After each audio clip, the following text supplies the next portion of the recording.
आइए जानते हैं वृषभ राशि वालों के बारे में 2024 नवंबर का महीना किस प्रकार व्यतीत होगा। तो जितने भी टॉरियंस मेरे साथ यहाँ मौजूद है जो मून साइन से यानी कि चंद्र राशि आपके हॉरोस्कोप के हिसाब से जिनकी टॉरियन जो वृषभ है, वृषभ राशि निकल कर आती है, ये उनके लिए प्रिडिक्शन है। सन साइन से कृपया इसको कंफ्यूज मत कीजिएगा। तो जितने भी वृषभ राशि के जातक है उनका प्रिडिक्शन कुछ इस प्रकार है। ये महीना आपके लिए कुछ आप लोडेड फील करेंगे। हम हर स्फीयर पे लेके चलेंगे। सबसे पहले मैरिड एंड मैरिड कपल्स की बात करते हैं तो रिस्पॉन्सिबिलिटीज़ बहुत बड़ी नहीं लग रही हैं।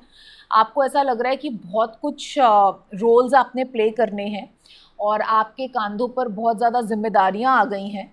उसकी वजह से आप थोड़ा सा थका हुआ या थोड़ा सा सैड भी फील कर सकते हैं कि उस हिसाब से आप क्रिएट नहीं कर पा रहे वेल्थ, या उस हिसाब से आप चीज़ों को अरेंज और मैनेज नहीं कर पा रहे हैं और आपको बहुत सारी रिस्पॉन्सिबिलिटीज़ भी निभानी है, बहुत सारे लोगों की निभानी है, अपनी निभानी है, कर्तव्यों का वहन करना है, पालन करना है, नहीं हो पा रहा, या फ्यूचर का सोच के टेंस हो रहे हैं, जिसकी वजह से अल्टीमेटली आप लोडेड हो जाएंगे। और उस वजह से he married and married couples के बीच में भी थोड़ी सी टेंशन क्रिएट हो सकती है and it will be regarding future ज़्यादा। तो फ्यूचर टेंस का ज़्यादा ना सोचते हुए इस महीने को जैसे तैसे आप निकालिए।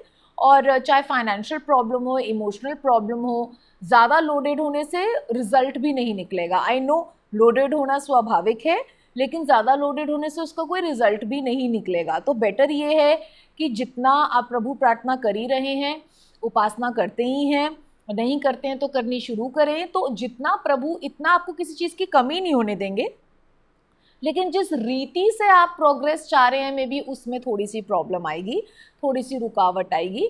तो आप थोड़ा सा शांत रहिए और बहुत ज़्यादा सबके लिए चिंतित मत होइए। आपके हर एक रिलेशन के बारे में बहुत ज़्यादा सोचने की आवश्यकता नहीं है।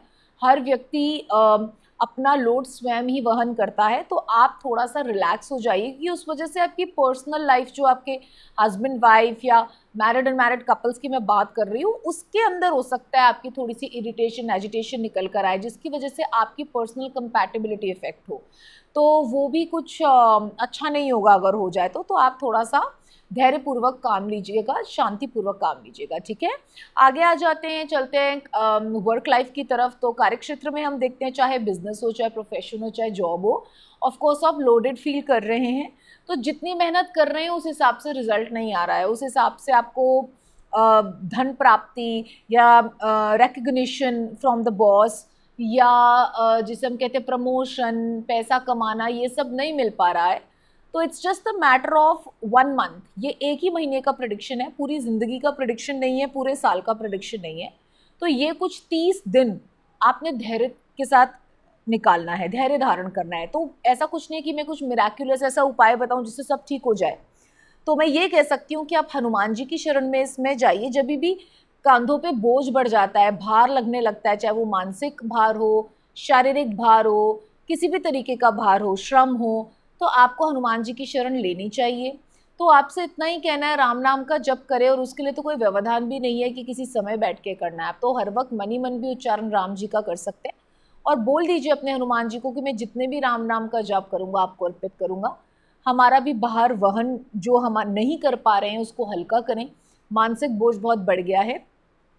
और कार्य क्षेत्र में भी जो मेरी उन्नति और प्रगति में रुकावटें आ रही हैं उसको दूर करें, तो आपका कार्य संपन्न होना शुरू हो जाएगा। These are some basic remedies. हम लोग बेसिक चीज़ों को उतना महत्व नहीं देते, बट बेस को अगर महत्व दिया जाए तो उसके ऊपर बहुत बड़ा एम्पायर खड़ा किया जा सकता है। तो सीधा उच्च कोटि की चीज़ों में जाने से बेटर ही होता है हम बेसिक चीज़ें करें, अपने आहार को शुद्ध करें, अपनी वाणी को शुद्ध रखें। कोशिश करें टू द पॉइंट बात करें लोगों से, बहुत ज़्यादा ना बोले इस महीने, क्योंकि वो आपके अगेंस्ट जा सकता है। क्योंकि आप समझाना कुछ चाहेंगे, बोलना कुछ चाहेंगे और समझ कुछ और लिया जाएगा।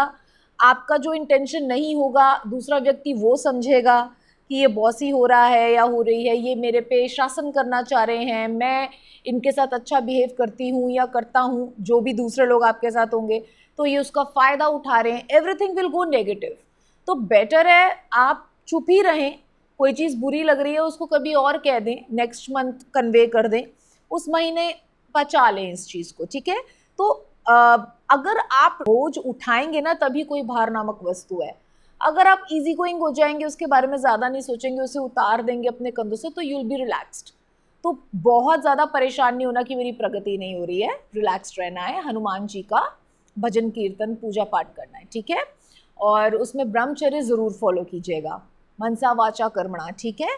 आगे बढ़ते हैं, चलते हैं अपने स्टूडेंट्स की तरफ। तो स्टूडेंट्स का भी स्टडी लोड बढ़ा हुआ है, बहुत सारी पढ़ाई करनी है, एंट्रेंस क्लियर करना है, यहाँ एग्ज़ाम देना है, वहाँ एग्ज़ाम देना है। तो उसमें क्या हो रहा है, किम कर्तव्य विमूढ़, समझ ही नहीं आ रहा मुझे किस चीज़ पे ज़्यादा फोकस करना है, फोकस विहीनता। तो अगेन मैंने जैसे कहा, अगर आप अपने कंधों पे ईंट का एक पूरा बोरा लाद के लेके जा रहे हैं तो थोड़ी ही दूर जा सकते हैं। जब तक आप उसमें से एक एक ईंट नहीं उतारेंगे या फिर पूरा बोरा ही नीचे नहीं उतारेंगे, तब तक आप मेहनत भी नहीं कर पाएंगे, आप एकदम से शिथिल हो जाएंगे, थक जाएंगे, तो मानसिक तौर पे, शारीरिक तौर पे ड्रेन हो जाएंगे and you won't be able to do anything. तो मेहनत करने के लिए भी थोड़ा सा बोझ का उतरना ज़रूरी है। बेटर है छोटी मोटी दोस्तों से आनाकानी, रिलेशनशिप प्रॉब्लम्स को साइड में रख के, घर में अगर कलेश हो रहे हैं उन्हें साइड में रख के अपनी पढ़ाई पर ही पूर्ण फोकस करें। अब आ जाते हैं हेल्थ पे। तो सिर्फ मानसिक प्रॉब्लम है, शारीरिक रोग हम नहीं देखते, उसमें भी माइग्रेन हो सकता है, सिर में दर्द, बहुत ज़्यादा सोचना विचारना, यार इसके साथ अच्छा नहीं हो रहा, उसके साथ अच्छा नहीं हो रहा, मैं उसके साथ उसके लिए क्या कर सकता हूँ या कर सकती हूँ, मैं अपने घर के लिए क्या कर सकती हूँ, मैं अपनी दोस्त के लिए क्या कर, ये सारे जो विचार हैं इनकी वजह से आप बहुत स्ट्रेस में आ सकते हैं और उसका इफेक्ट सिर्फ आपको होगा, अन्य और किसी को नहीं होने वाला। तो best is what ever possible you can do prayers for your loved ones and your self, तो वो कीजिए। और बाकी जो फल है उस पे, उसका जो कार्यभार है वो आप अपने इष्ट भगवान पे छोड़ दें, वो जो भी बेहतर समझेंगे करेंगे आपके लिए और आपके आत्मीयजनों के लिए, ठीक है। आगे आ जाते हैं लकी कलर की तरफ। तो लकी कलर निस्संदेह रूप से निकल कर आ रहा है आपके लिए व्हाइट, जो शांति प्रदान करेगा आपको, और पिंक जो आपके अंदर प्रेम का संचार करेगा, आपके अंदर धैर्य बना के रखेगा, और ब्लू, ब्लू से क्या होगा, आपको एक डिवाइन एनर्जी मिलेगी, अपने जो हमारे नारायण हैं उनकी एनर्जी मिलती है, और उस एनर्जी से आप सही डायरेक्शन की तरफ you will be forced to move towards the right direction.